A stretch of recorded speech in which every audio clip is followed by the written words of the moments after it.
It's I'm T.Fields from Thucky.com, and we're going to be at your show November 4th at the Fox Theater.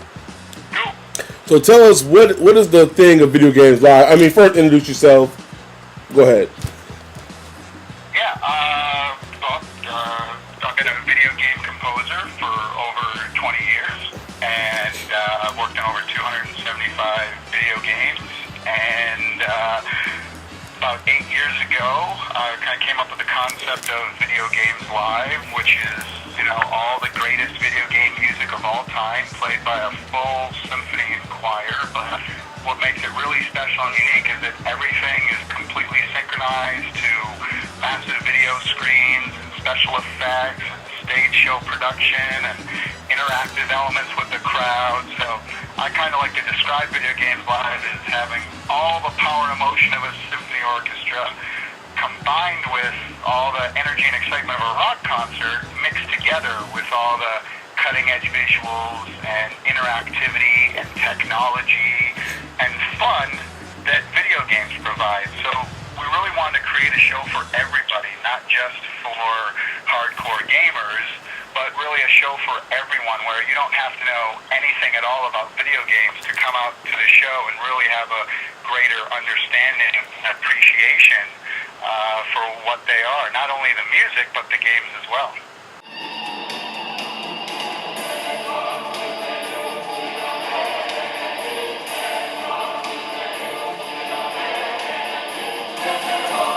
I agree. I definitely agree. Now, since you started the Video Games Live, how many years has it been since you started Video Games Live? I started in 2002, so I've been around over 8 years. 8 years. That's we awesome. Started touring in 2005, so it took me 3 years to create the show, the first show, and then we've been touring it on the road, though, for over 5 years now. Let's say that's awesome. Now, what's some of the music you guys play? I mean, I know you guys play. I've seen online the Sephiroth, One Wing Angel. What's some other stuff you guys play on there?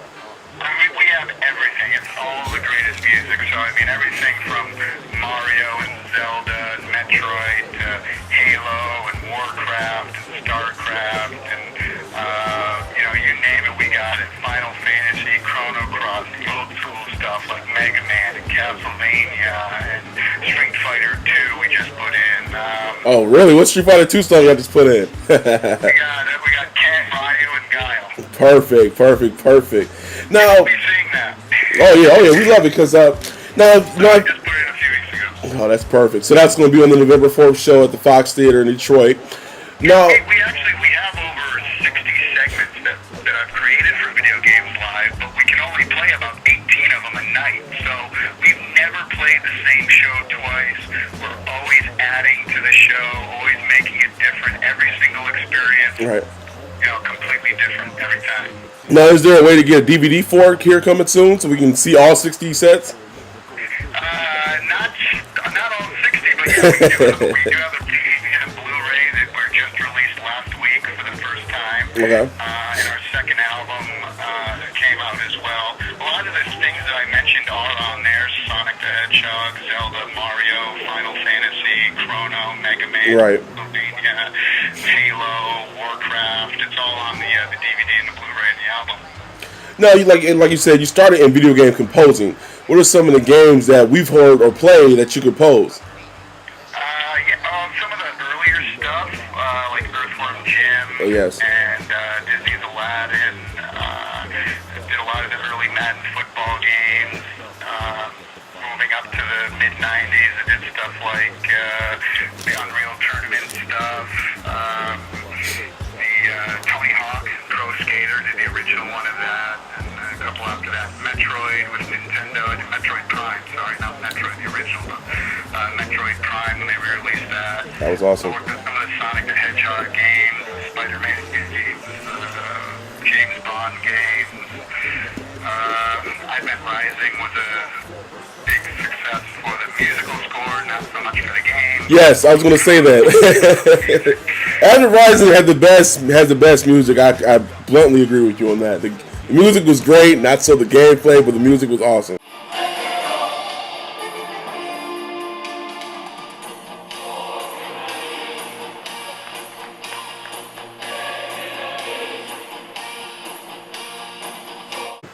I definitely agree with that.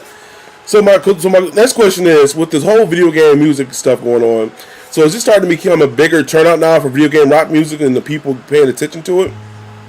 Yeah, I think so, for sure. I mean, that's, that was, one of my goals, in creating the show to begin with. And, I think it's getting a lot of attention. I think even more so than movies and TV music. And to give you an example of that, video game scores, the average video game soundtrack album, average album outsells at the average movie soundtrack is 3-1. Oh, I agree. That's pretty cool.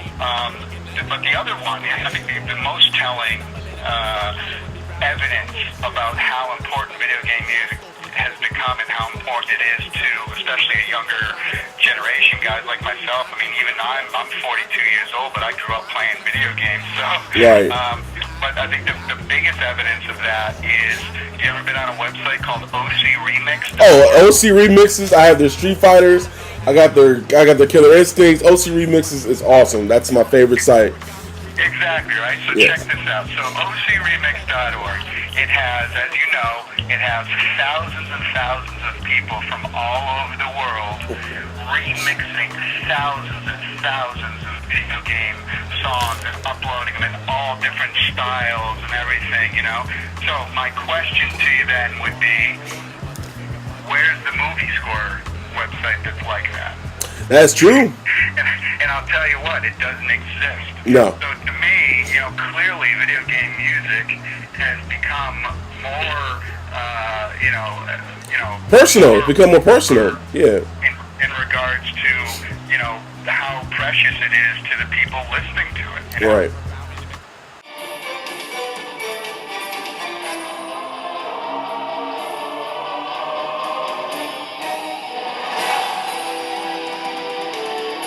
I definitely agree with that, because one thing about video game music, like you're sitting there, anywhere between 6 to 40, 80 hours, playing the game, you get caught up into the music scores.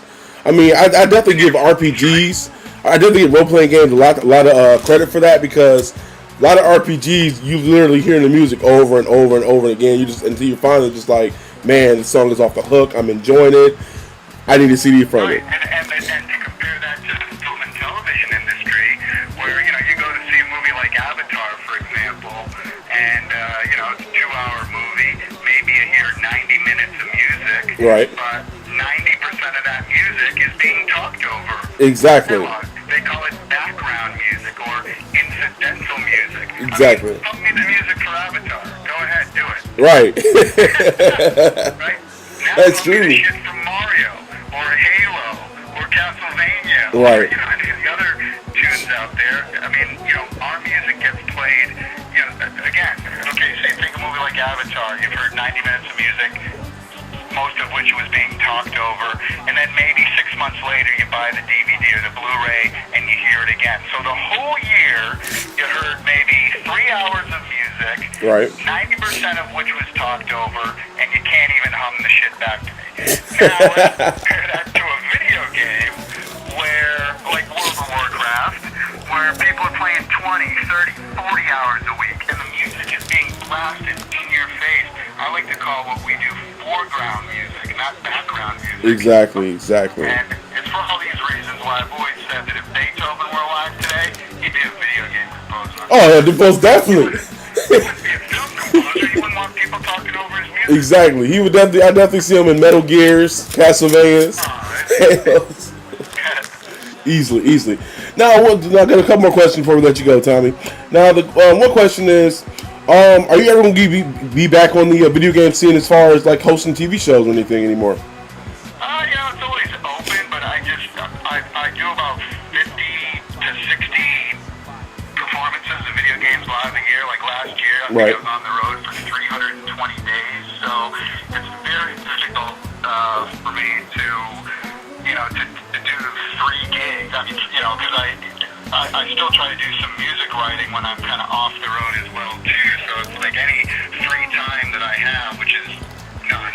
I'm usually kind of trying to write some music. Right. And so the TV gig is a tough thing because you have to put a lot of time and I'm always open for it. I make special guest appearances every once in a while on Reviews on the Run, Judgment Day, Electric Playground, stuff like that. Right. Always open to it, but it's always fun to do that stuff. But for me, performing in front of thousands of people around the world there's nothing better for me. So that's what if I had to choose between the two, I'd choose this.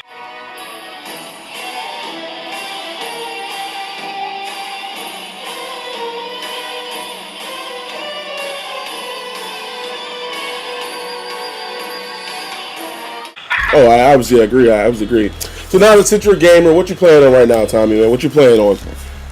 I'm a PS3 guy. All right. The games that I particularly enjoy the most seem to be on the PlayStation 3.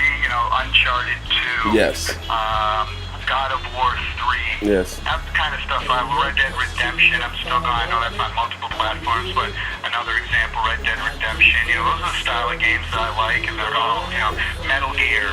Yes. This is all stuff that seems to be, on the PS3. I like all the systems. Yep. I mean, if I had to pick a second system, it'd definitely be the Xbox 360. I love Xbox Live. I think it's awesome, and for the online stuff, kick Sony's ass all up and down the joint. Yeah. Not a big Wii player. I don't think anyone is these days, are they? I don't know. No, well, there's nothing to play with. I know, right? It's like it's just sitting there collecting dust. But and then PC, I'd put probably in third place. Oh yeah, StarCraft 2. I'm definitely still playing that right now as we speak. That being said, I do play on DS a lot, so Yeah. I'm on the road constantly. But Right. again, I love the PSP even more.